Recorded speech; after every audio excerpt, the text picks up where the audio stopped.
The day Sarah Miller walked up to Benjamin Smith's door, her hands were shaking. Not from the cold, though the wind tearing through Fort Worth that November morning was the kind that bit straight through wool and settled deep in the bone. Her hands were shaking because of what she was about to say.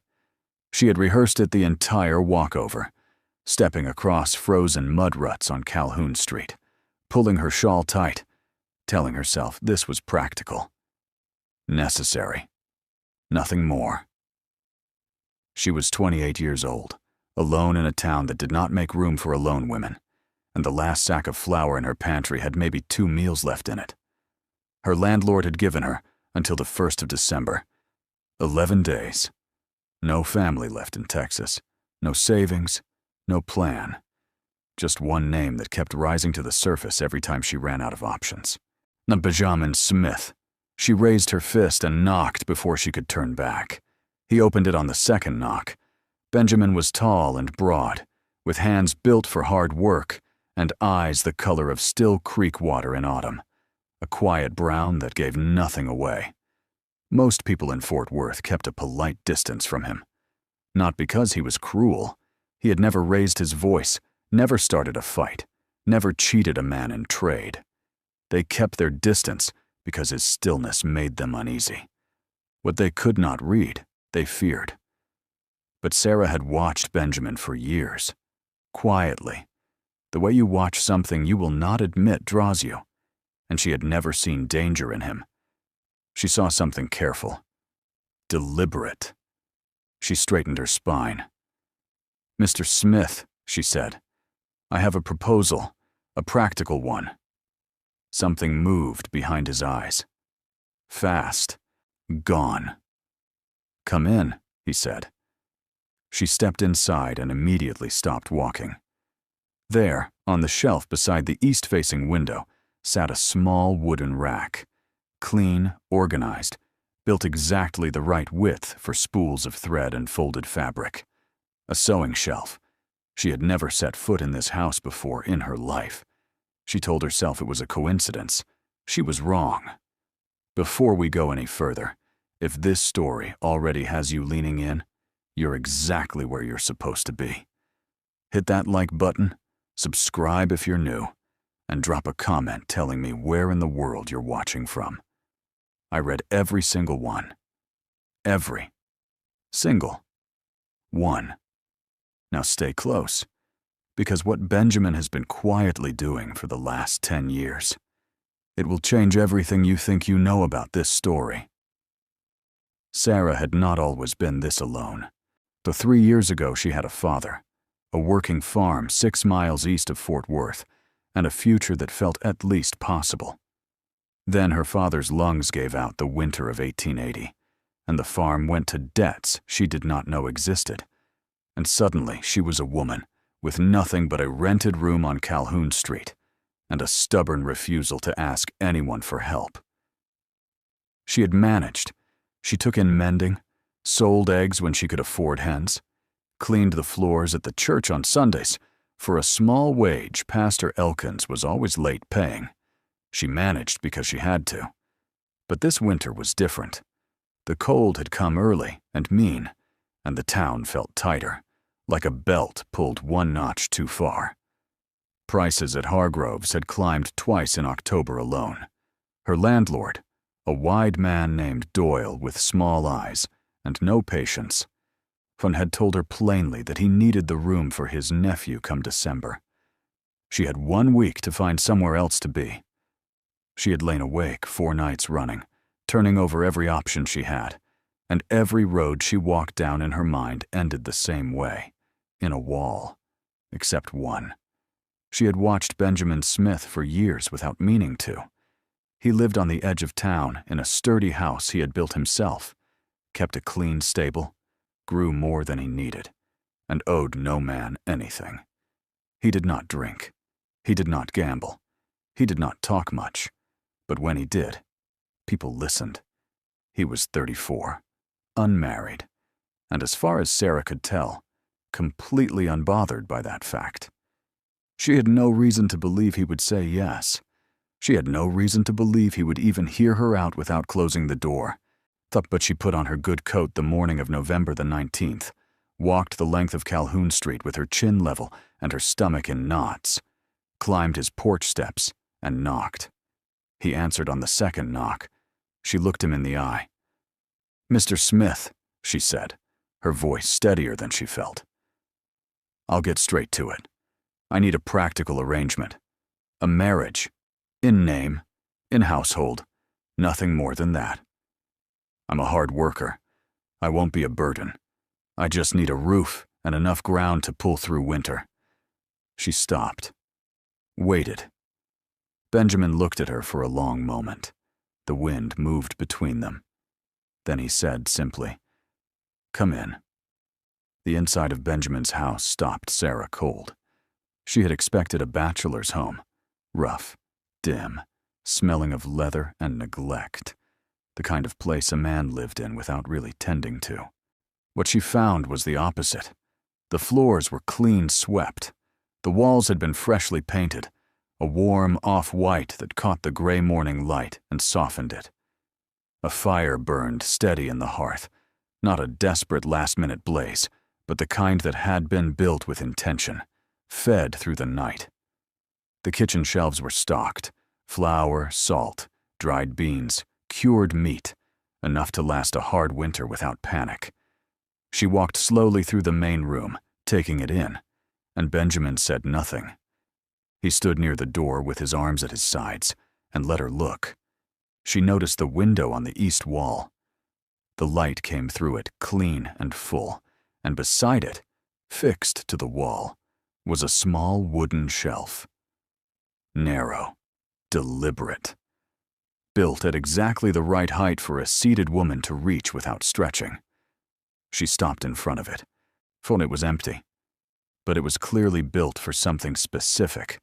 The spacing of the pegs, the smoothness of the wood, the way it caught the morning light perfectly. It looked exactly like a sewing shelf. She turned to look at Benjamin. He was watching the fire. She did not ask about the shelf. Not yet. She told herself it was a coincidence. A man who kept a tidy house might build tidy storage for any number of things. She moved on, and Benjamin showed her the back room where she would sleep, a small space with a cot, a quilt, and a window that looked out onto the yard. Clean. Simple. Ready. That word landed in her mind and stayed there. Ready. Not recently cleared out. Not hastily arranged. Ready. The way a room is ready when someone has been expecting it to be used. She pushed the thought away and turned back to face him. They settled the terms at the kitchen table, plain and businesslike. She would cook and manage the household. He would provide and maintain the land. And come spring, they would decide together what the arrangement needed to look like going forward. Benjamin listened more than he spoke. When he did speak, it was precise. No extra words. She respected that, even as it unnerved her slightly. They shook hands at the end of it, and his grip was firm and brief, and he looked her in the eye the whole time. She walked back to a rented room on Calhoun Street to pack her things, and the entire way home, she could not shake a single quiet thought. That house had not felt like it was waiting to be lived in. It had felt like it was waiting for her. Sarah moved in on a Tuesday. She brought one trunk, a basket, and a cast-iron pot her mother had left her, the only thing she owned that she would not sell under any circumstance. Benjamin helped her carry the trunk without being asked, and set it at the foot of the cot without a word. She unpacked slowly, placing her few things on the shelves, hanging her spare dress on the nail behind the door, setting her mother's pot on the kitchen shelf beside his. It looked right there. She noticed that too, and pushed the thought away. The first week was quiet in the way that two careful people are quiet around each other. Polite, measured, leaving enough space so that nothing accidentally brushed up against something tender. They ate at the same table. They worked separate tasks.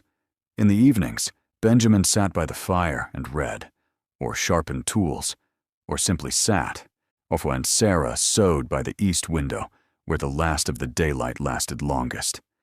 She had not planned to use that shelf, but it was exactly the right height, and the light was exactly right, and her thread spools fit the pegs as if the spacing had been measured for them. She told herself she was being foolish. On the 5th morning, Sarah came into the kitchen before dawn to start the fire and found it already burning. The kettle was on, and on the table, beside her usual mug, sat a small tin she did not recognize. She picked it up and opened it. Green tea. Loose leaf. The good kind from Hargrove's on Main Street. The kind she had drunk every morning since she was 16, a habit learned from her mother, kept privately, never once mentioned to anyone in Fort Worth. She stood very still in the warm kitchen, holding that tin, and felt something shift inside her chest, something she wasn't ready to name. She set it down carefully. She poured the water. She sat. When Benjamin came in from the barn 20 minutes later, boots dusty, jacket cold from outside, she looked up at him. "Thank you," she said quietly, her hand resting on the tin. He glanced at it, then at her. "You look like a green tea person," he said, and moved to the stove without another word. It was the most he had ever said about her directly. It was also, somehow, the strangest and most specific thing anyone had said to her in years. She drank her tea slowly and stared at the east window and thought about coincidences. How many of them a person could notice before they stopped being coincidences at all? It was the paint that broke her certainty first. Sarah had been in the house 3 weeks when she noticed it. Not the color, which she had registered on the first day, but the smell. Or rather, the absence of it. Fresh paint had a smell that clung to walls for months in cold weather, sharp and chemical, slow to leave. She had grown up in a painted house and knew it well, but by the time she moved in, Benjamin's walls had no trace of that smell. She mentioned it to no one. She simply started counting backwards. If the smell was gone, the painting had to have been done at least 6 weeks before she arrived, which meant Benjamin had repainted this house in early October, a full month before the winter set in, and nearly 2 months before she had ever knocked on his door. She stood in the main room one afternoon, while Benjamin was out checking the fence line, and she looked at the walls, and she looked at the stocked shelves, and she looked at the sewing shelf by the east window, and she felt the ground shift slightly beneath her feet. None of this was coincidence. A man did not repaint his house and stock his shelves and build a sewing shelf beside a window for no reason. Someone had been expected here. She just did not yet understand who or how or why it was her. She said nothing to Benjamin that evening. She sat across from him at the dinner table and watched him eat and tried to find something in his face that would explain it. Guilt or nervousness or the look of a man managing a secret. There was nothing. He was exactly what he always was. Calm, present, a quiet in a way that felt chosen rather than empty. After dinner, he poured her tea without being asked, set it in front of her, and went back to his chair by the fire. She wrapped both hands around the mug and made a decision. She would look closer. Not accusingly, just carefully. The way you look at something when you finally admit to yourself that it matters. The next morning, she started with the back room, reorganizing her trunk, moving things to fit the space better, telling herself it was only tidying. But when she pulled the cot away from the wall to sweep beneath it, the cot legs scraped the floor and revealed 4 small grooves worn into the wood, the kind left by furniture that has been moved and returned many times over many years. That cot had been in this room for a long time. It had not been brought in for her. It had been waiting. She straightened up slowly. Her eyes moved to the far corner of the room, where a low door sat, flush with the wall, one she had assumed was a storage panel and never opened. She crossed the room. She reached for the latch. And that was when she heard Benjamin's boots on the porch steps, and she stopped, and her hand stayed on the latch, and she told herself she would come back to it. Tomorrow, when he was out. She went back the next morning.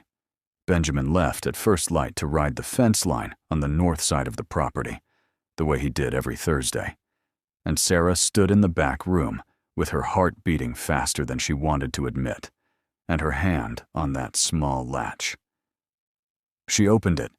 The space behind the door was not large, barely deep enough to stand in, low-ceilinged, smelling of cedar and old paper. On a single shelf ran along the back wall, and on it sat a lantern, a folded blanket, and a cedar chest, the kind used for keeping things dry and safe through long winters. The chest was not locked. She knelt in front of it, and her hands were steady this time, and she lifted the lid. Inside, beneath a folded piece of cloth that smelled faintly of pine, were letters. 5 of them. Each one sealed, each one addressed in the same careful handwriting. Block letters, slightly uneven. The writing of a man who had learned penmanship alone without much schooling. Every envelope said the same thing. Miss Sarah Miller, Fort Worth, Texas. She sat back on her heels and stared at them. 5 letters, all addressed to her. She picked up the first one, turned it over, and looked at the date written on the back in pencil. October 1873, 10 years ago. She had been 18 years old in October 1873. She had not known Benjamin Smith existed. She opened the first letter, with fingers that were no longer steady. The handwriting inside was the same careful block print, and the words were plain and undecorated, the way Benjamin himself was plain and undecorated, and that made them hit harder than any polished speech could have. He wrote that he had seen her at the church social in September of 1873, that she had been laughing at something her father said, and that the sound of it had done something to him he did not have words for. He wrote that he had wanted to introduce himself and had not been able to make his feet move. He wrote that he wasn't a man who knew how to say things out loud, and so he was writing it down instead, and that he did not plan to send it. But he needed somewhere to put what he was feeling before it pressed a hole straight through him. He wrote that he hoped she was well. That was how it ended. She sat on the floor of that cold storage room with the letter in her hands and read it twice. Then she opened the second one, and the third. Each letter was a year apart, sometimes more. Each one was written in the same quiet voice, observing her from a careful distance, noting that she had started selling eggs at the market, that she had cut her hair shorter the summer of 1878, and it suited her, that she had looked tired for months after her father got sick, and he had wanted to help and had not known how. The fourth letter was dated 2 months after her father died. Benjamin had written 3 sentences. She is carrying it alone. She should not have to carry it alone, and I still cannot make my feet move. She pressed that letter against her chest and sat very still in the cedar-smelling dark and felt 10 years of silent love settle over her like snow. Quiet, weightless, and complete. She put the letters back exactly as she had found them, folded the cloth over them, closed the chest, latched the small door, and walked to the kitchen to start lunch. Her hands moved through the familiar work, cutting, stirring, setting the table. But her mind was somewhere else entirely. She kept seeing that fourth letter. 3 sentences. She is carrying it alone. She should not have to carry it alone. I still cannot make my feet move. She thought about the years those words covered. The market mornings she had stood behind her egg basket trying to look unbothered. The Sundays she had swept the church floors alone while the rest of the town filed out in pairs and families. the night her father died, and she had sat in that farmhouse kitchen until dawn because there was no one to sit with her. All that time, Benjamin had been watching, not in a way that crept or crowded, in a way that noticed and had said nothing, and had done nothing, and had written it all down in letters he never sent and locked away in a cedar chest in a room she was never supposed to find. She ladled the soup into bowls and heard his boots on the porch and told herself she wasn't going to say anything yet. She needed to think. She needed to understand what she felt before she opened her mouth, because whatever lived inside her chest right now was complicated and large, and she did not trust herself to handle it cleanly. Benjamin came in from the cold, hung his jacket, washed his hands at the basin, and sat down across from her the way he did every afternoon. Unhurried, settled, like a man who had made peace with the pace of his own life. He looked at the soup. He looked at her. "You're quiet," he said. It was not an accusation, just an observation, the way he observed everything, directly and without drama. Sarah looked up at him. In the gray afternoon light, his face was the same as it always was, still and patient and giving nothing away. And she thought about a man who had loved someone for 10 years, without once trying to use that love as leverage, without once letting it become a demand, without once making her feel it, even accidentally, even on the days when she had stood close enough that he could have spoken. She thought about what that kind of love cost a person, how much silence it required, how much discipline. She picked up her spoon. "Just thinking," she said. He nodded and ate his soup and asked nothing more. That night, she lay on her cot and stared at the ceiling and knew, with the steady certainty of someone who has stopped arguing with themselves, that she could not unknow what she knew, and that everything between them had already changed, whether either of them had said a word about it or not. 3 days passed.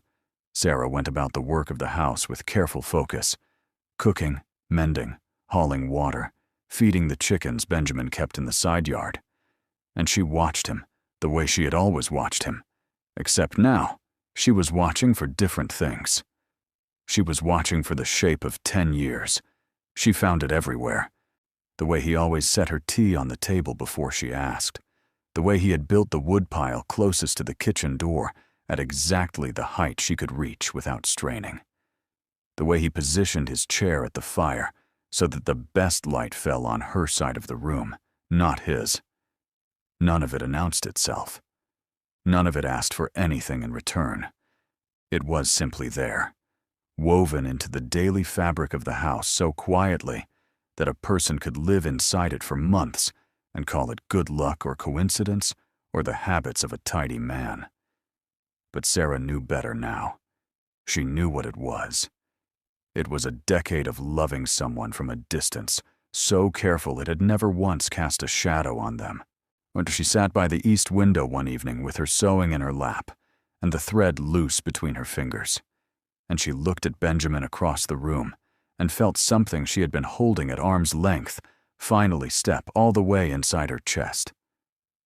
She chose a morning when the light was good and the house was still. Benjamin was at the table with his coffee, going over a list of supplies he needed from town, and Sarah sat down across from him and folded her hands on the table and said, "I found the chest." The pencil in his hand stopped moving.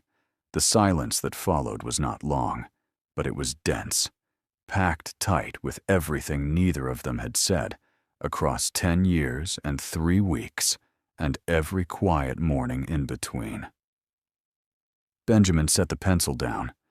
He did not look away from her. He did not reach for an excuse or a deflection. He simply sat with it, the way he sat with everything, and waited. "The letters," she said. "All 5 of them." Something moved across his face then. Not shame, not panic, but something rawer than either. The look of a man who has been carrying something heavy for so long he has forgotten what it feels like to put it down. He exhaled slowly. I never meant for you to find those, he said. I know, she said. That's what I keep thinking about. She watched him absorb that. She asked the only question that mattered. When I came to your door, when I laid out the terms, and you said yes, were you thinking about the arrangement? The practical side of it? Benjamin was quiet for a moment. I heard every word you said, he answered. I intended to honor all of it. He paused. But the reason I opened the door wider and said, come in, that had nothing to do with practicality. He looked at his hands on the table. I told myself you'd never know, that I'd just be useful to you. That would be enough. His voice was low, not ashamed, just honest, the way a man is honest when he has finally run out of reasons to be anything else. I didn't plan for you to find those letters, Sarah. She held his gaze. I know, she said softly. That's exactly why I'm sitting here. Sarah did not move from that chair for a long time. Benjamin did not either. The fire burned low between them, and neither of them reached to add wood, as if moving might break something that was only just beginning to hold. She thought about 18-year-old Sarah laughing at her father's joke at a church social, with no idea that a quiet man across the yard was feeling something shift permanently inside him. She thought about all the mornings she had woken up alone and convinced herself that alone was simply her shape, the shape her life had grown into and would keep. She thought about the 4 grooves worn into the floor by a cot that had been waiting in a room, that had been waiting in a house, that had been quietly, patiently, stubbornly waiting for her. And she had come to his door with a practical proposal and a careful voice, and both hands braced for rejection. And this man had stepped back and said, come in, and had meant something by it, that she was only now understanding. She looked at him across the table. You should have said something, she said. Her voice was not angry. It was something closer to grief, the particular grief of time you cannot get back. Benjamin nodded slowly. I know that now, he said. I told myself I was respecting you, giving you space to choose freely. He paused. I think part of it was also fear. It was the most vulnerable thing she had ever heard him say. It landed in the room like something precious and breakable. She stood up from the table and walked to the east window and looked out at the yard. The ground was frozen solid, white and still. The sky above it, the flat gray of deep winter. She had 11 days left on her lease when she walked up those porch steps. She had been so focused on survival that she had walked straight into the middle of a love story without seeing it. She pressed her fingers against the cold glass and felt the ache of that, not bitterly, but fully, the way you feel something when you finally stop running from it. Then she heard Benjamin's chair push back from the table. His boots were quiet on the floor. He stopped a few feet behind her, close enough that she could feel the warmth of him, and he said nothing, because he was Benjamin, and Benjamin did not fill silence with noise. She turned around. He was looking at her with those still creek water eyes, and for the first time in all the weeks she had lived in this house, all the years she had watched him from a careful distance, she saw it plainly, the thing he had been carrying since a September evening in 1873. It was not desperate. It was not demanding. It was just steady and deep and real, and it had been there the whole time. I'm not interested in practical anymore, she said quietly. Something in his face changed, slowly, the way frost changes when the sun finally reaches it. Neither am I, he said. They did not rush it. That felt right. 2 people who had both spent years being careful deserved to move into something real without hurrying past it. The conversation that followed was long and honest, and sometimes difficult. the way true things are difficult when you have held them back long enough. Benjamin told her about the first letter, on how he had written it the night after the church social sitting at this same kitchen table, how he had sealed it and then felt foolish and put it away and told himself that was the end of it. Except it wasn't. Sarah told him about the mornings after her father died, how she had walked past his fence line sometimes just because the sight of something solid and well kept made her feel less like the ground was moving. She had not known back then what she was looking for. She knew now. They talked until the fire needed wood, and Benjamin rose and fed it without breaking the conversation. And Sarah watched him do it and felt something she recognized from her mother's kitchen on winter evenings long ago. The feeling of a house that is also a home, not because of the walls or the warmth, because of who was in it. Winter loosened its grip on Fort Worth slowly that year, the way it always did, reluctantly, in degrees, trading frozen mornings for muddy ones and bare branches for the first thin suggestion of green. By the time the ground was soft enough to work, Sarah and Benjamin had stopped being two careful strangers sharing a practical arrangement, and had become something neither of them had a tidy word for yet, but both of them recognized. They were chosen. Not by circumstance, not by desperation, not by a landlord's deadline or a dwindling flour sack, but by each other, with full knowledge and open eyes. In March, Benjamin built a second shelf beside the east window, wider than the first, for the quilting frame Sarah had started using on Sunday afternoons. He did not announce it. He simply built it and said nothing, and she ran her hand along the smooth wood and smiled and said nothing either, and that was its own kind of conversation. In April, she found a sixth letter on the kitchen table. This one was not sealed. It was a single line, written in that careful block print she now knew as well as her own handwriting. It said, "I'm glad you knocked." She folded it and kept it with the others in the cedar chest, except now the chest sat on the shelf in the main room where anyone could see it, in a house that no longer had anything to hide. And that is the story of Sarah Miller and Benjamin Smith, two people in a hard winter town who found their way to each other not through grand gestures or perfect timing, but through patience, honesty, and a cedar chest full of unsent letters. Sarah came to that door looking for survival. What she found was a man who had quietly loved her for 10 years and never once tried to turn that love into a debt she owed him. And Benjamin, a man who had convinced himself that watching from a distance was enough, finally learned that love kept entirely to yourself is only half of what it was meant to be. Some stories begin with fireworks. This one began with a knock on a door and a practical proposal and a sewing shelf beside an east-facing window. And it turned out to be one of the greatest love stories Fort Worth ever quietly witnessed. If this story moved you, you are not alone. The comments are already full of people who felt every chapter. And if you want another story just like this one, the next one is right here waiting for you. Click it now, because I promise you, it starts even stronger than this one did. I'll see you there.